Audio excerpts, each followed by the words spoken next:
ఒక్క సినిమా అవకాశం చాలరా అనుకున్నప్పుడు 20 సినిమాలు చేశాను. దానిలో హిట్లు ఉన్నాయి, ఫ్లాప్లు ఉన్నాయి. ఫస్ట్ సినిమా అప్పుడు వాయిస్ బాగాలేదన్నారు. ప్రతిరోజు ఒక గంట సేపు అయినా సరే వాయిస్ కల్చర్ ట్రైనింగ్ చేస్తూ ఉన్నాను. అరే వీడు మాట్లాడితే చొక్కా తీస్తాడు, బాడీ చూపిస్తాడు అని చెప్పి అందరూ అన్నారు. సమ్మోహన్ లాంటి సినిమా చేశాను, లవ్ స్టోరీ మంచి హిట్ అయింది. కానీ దాని తర్వాత కూడా సాఫ్ట్ సినిమాలకి సూట్ అవుతాడు అని చెప్పి ఆ కైండ్ ఆఫ్ మాటలు కూడా వచ్చినాయి. ఇలాంటి సినిమా చేశాను. అన్ని సినిమాలు అర్బన్ బేస్డ్ క్యారెక్టర్లే చేశాడు, దానికే సూట్ అవుతాడు అని చెప్పి అన్నారు. శ్రీదేవి సోడా సెంటర్ లాంటి మా సినిమా చేశాను. బాలీవుడ్ వెళ్ళాను, విలన్గా చేశాను. మన ప్రొడ్యూసర్లు అయినా కప్పు కాఫీ ఇచ్చారు, అక్కడికి వెళ్తే కాఫీ కూడా దొరుకుతలేదని భయపడ్డాను యాక్చువల్లీ. బట్ హ్యాపీ, బాగా చూసుకున్నారు. సో ఇప్పుడు 20 సినిమాల్లో హిట్ కారణం నా కష్టం, ఫెయిల్యూర్ కారణం అది కూడా ఫ్లాప్ కారణం కూడా అది నా ఫెయిల్యూరే.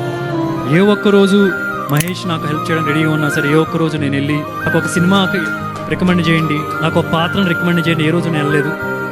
ఏ ఒక్క ప్రొడ్యూసర్ని ఒక రూపాయి కూడా ఎక్కువ అడగలేదు. ఏ డైరెక్టర్ని ఒక ఫైట్ పెట్టండి, ఒక డాన్స్ పెట్టండి నేను పుష్ చేయలేదు. ఎందుకంటే నాకు వాళ్ళు బాధ పెట్టడం ఇష్టం లేదు. ఎందుకంటే నాకు తెలుసు అవకాశం విలువ ఏంటి అనేది.